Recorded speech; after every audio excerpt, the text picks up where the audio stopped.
Border দেখো আমার লাইফে কিন্তু আমার খুব ভালো লাগে। ওই দিকটা হচ্ছে বাংলাদেশ, দাঁড়িয়ে আছি ইন্ডিয়াতে।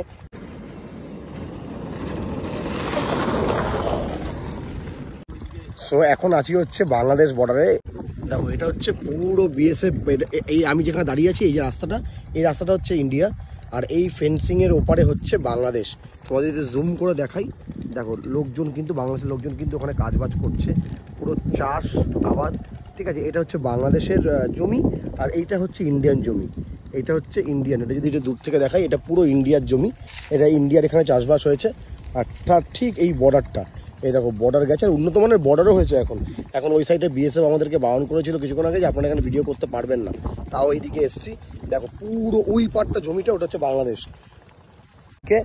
মানে এখন যেটা প্রবলেমটা হচ্ছে, এখন কিন্তু কোনো বিএসএফ বা মানে বিএসএফ এর লোকরা আছে, তারা আমাদেরকে ঢুকতে দেয়নি। আমরা মানে এরপরে খুব সম্ভবত আমাদের এটাও আমাদের কাছে খবর আছে যে বিকালবেলা নাকি কিছু ঘন্টার জন্য, সকাল থেকে কিছু ঘন্টার জন্য যারা চাষাবাদ করতে যায়, যাদের জমি আছে ওই পাটটা যেটা বর্ডারের ওপারে পড়ে গেছে, তারা নাকি নিজে আধার কার্ড বা ভোটার কার্ড জমা দিয়ে যায়, আবার বিকাল 4টার মধ্যে ফেরত আসে ওই আধার কার্ড আর এইগুলো নিয়ে। আমি এক্স্যাক্টলি জানি না যে এটাও কি মানে সত্যি কি মিথ্যে।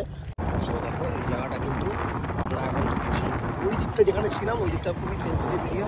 আর এই ওয়াচ টাওয়ারটা দেখা যাচ্ছে বাংলাদেশের প্রায় অবস্থায় রয়েছে, মানে এখন কোনো ইউজ হয় না, ঠিক আছে। এই ওয়াচ টাওয়ারটা কিন্তু এখন ইউজ হয় না, কারণ অঞ্চলটা বিএসএফ এর ক্যাম্প, এটাও কিন্তু বিএসএফ একটা ওয়াচ টাওয়ারের মতো, ঠিক আছে। এই ওয়াচ টাওয়ারটা দেখো বিএসএফ যাচ্ছে, বিএসএফ কিন্তু হাতে বন্দুক নিয়ে সাইকেল করে বিএসএফ যাচ্ছে, প্রচন্ড টহলদারি, প্রচন্ড টহলদারি এখানে।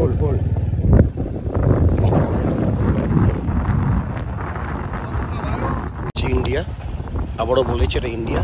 আর এই দেখো ফেন্সিংটা বড় করে, তখন যে ফেন্সিংটা দেখালাম ওই ফেন্সিংটা তো অন্য রকমের ফেন্সিং, ঠিক আছে। পিছনে কিন্তু বিএসএফ নেই, কারণ বিএসএফ ওদের একটা রাস্তা থাকে, একটা জায়গা থাকে যেখান থেকে সরে যেতে হয়। সো এখন দেখো এটা পুরো বাংলাদেশ বর্ডার হচ্ছে ইন্ডিয়ার পুরো জায়গা, ইন্ডিয়ার বাড়ি। সামনে একটুখানি গেলেই আমরা বাংলাদেশের বাড়িঘর দেখবো। দেখো এটা হচ্ছে বাঁশঝাড়, আর বাংলাদেশের তোমার দেখালাম গাড়ির টহল দিচ্ছে, আর ভিডিও করা কিন্তু খুবই মানা।